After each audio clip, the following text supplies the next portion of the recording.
everyone, I'm Deanna with the Rockstar Stories, and I'm at Culture Room with Tim Barry. What's up? What up? What up? He just came back from Canada and went to Richmond, and now he's joining us here, opening for Against Me and Ninja Gun. So how's the tour been so far? So far, it's been well, but we've only done one show. I just been up in, as you said, in Canada, playing with Chuck Reagan for the last couple weeks, and then came back to Richmond for a minute, and then I continue on this Against Me tour for a number of dates, and then I head back out alone until April 10th, and today is February 18th. Yeah. It's going to be a long year. Then I finish that up, and then I go straight to Australia with Chuck Reagan, Ben Nichols from Lucero, Frank Turner, and a whole bunch of other good players. So it's going to be a trip, and then I go to Europe and more U.S. states. So it's a never-ending year. I just had a record come out called 28th and Stonewall on January 26th. So the touring cycle has begun. The home cycle is done. So the home cycle was all like U.S. and you mentioned you stopped by Richmond. Yep. And how was that? Like why'd you stop by your hometown and visiting family, friends? That's where I live with my little girl Emma here in a shed with no running water and a compost toilet. And the way you look at it, like I've been touring for a really long time, and the proper way to look at it is like if you tour all the time, it's really difficult to afford to pay like $500 or $600 a month rent, and I'm never home, so it kind of bankrupts you. So I actually live in a shed with no heat, no running water, and a compost toilet, and that's my home. And I've lived there for 3 years, and I spend a lot of time in this van with my dog Emma here, and that's kind of what I do, cruise around with my guitar and play songs. Yeah, but that's the life, you know. Yeah, it's going a around, getting to see Australia. Are you looking forward to that? Like, or is yeah, it gonna be I've been there a number of times. The only thing I dread about Australia is the flight, because from the East Coast you got to go from Richmond to say Detroit to LAX and LA, and then to say Sydney, and then to Melbourne, and then you start your tour, and that's usually like 36, 38 hours of travel. Wow. So that's daunting.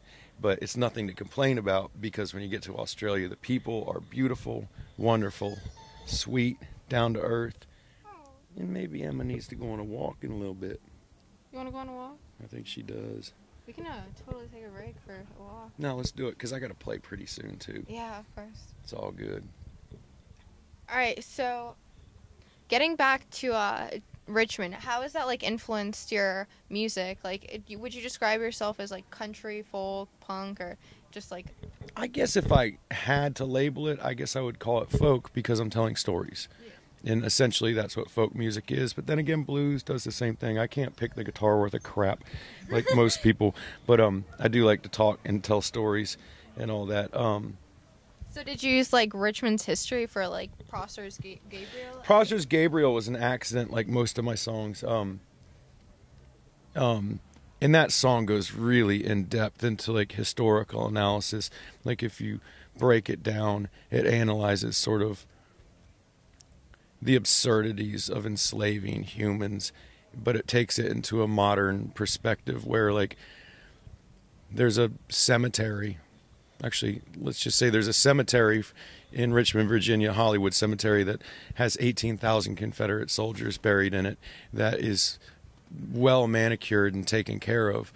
But if you drive 95 in Richmond, Interstate 95, below that highway, there's a slave cemetery. Or if you look to the east of it, there's a parking lot owned by Virginia Commonwealth University that below it is slaves buried. And so for me, the perspective of that song and the intent was to go ahead and like note that it's trifling and screwed up, that nothing's really changed in the city that I live in, and to demand that something be done. You know, it's hard living in a place that's known as the former capital of the Confederacy, and not a whole lot has changed. And especially as a man with conscience and a man with interest in all kinds of aspects of politics and history. Yeah, because I was gonna say, like, being from Richmond, Virginia, you'd think you'd have you'd have learned your history as, like, well, it wasn't the Civil War, but the war against, or Well, some would call it, some yahoos, some radical idiots would call it, say, the war against Northern aggression.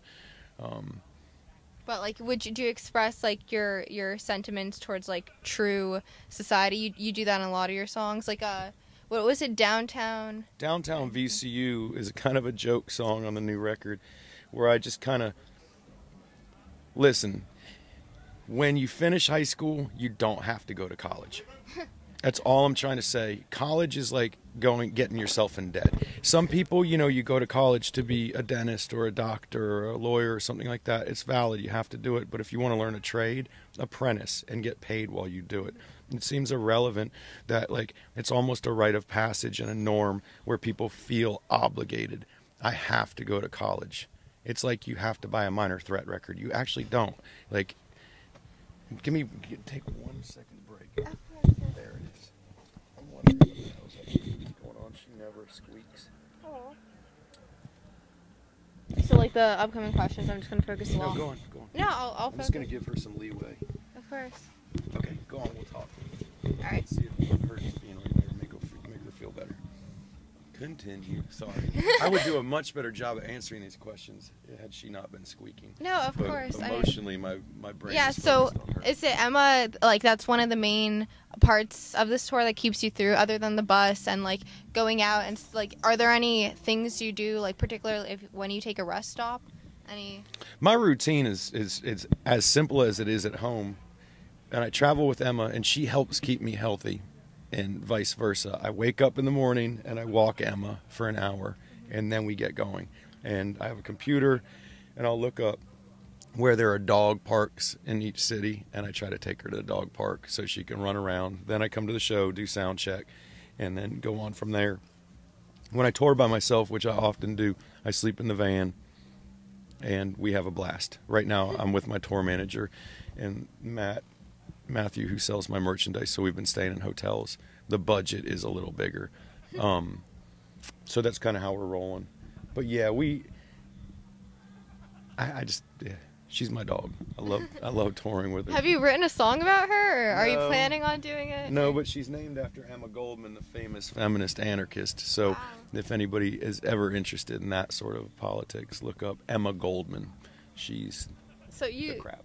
you're living the life you want to live because you decided, touring is and music, and especially not big venues, and you've expressed that through your music. But how did you get so interested into history, if or at least in expressing like the historical themes in your songs? I don't know, because when I write songs, actually I don't write songs, they just show up, is the only way I can really explain it. And everyone says that, and I'm no better than anyone else. It's just what it is. I never read a book until I was 21 years old. I had a couple friends, I had a girlfriend that really showed me a lot about reading and writing, and another really close friend who's now an investigative journalist who really was like, man, you should read. You'd learn a lot. And about 21, I started reading and never stopped. And so I would credit, say, historical, my interest in history on one person, and that man's name is Howard Zinn. And Howard Zinn is a leftist. He's a radical. He's a historian for the people, and he was focused mainly on aspects of history that aren't covered in the normal textbooks in our high schools and in our universities. The most famous book he ever wrote was called A People's History of the United States, where he broke down every angle in a way that hadn't been done. Instead of writing about the Civil War from a Confederate general's perspective, he wrote it from a Southern woman's perspective at home.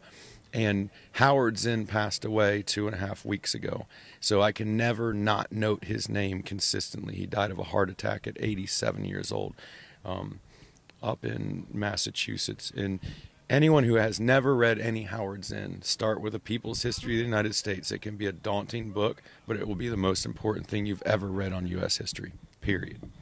Well, thank you so much for that. So that's Tim Barry. He's an inspiration. He's living the life he wants to live, playing amazing music, finding songs wherever, and Finding them, yeah.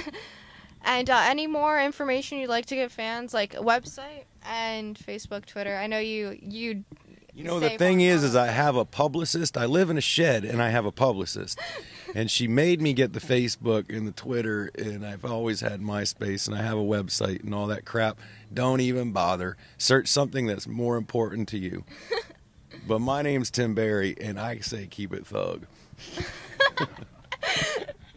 Thank you very much. Word.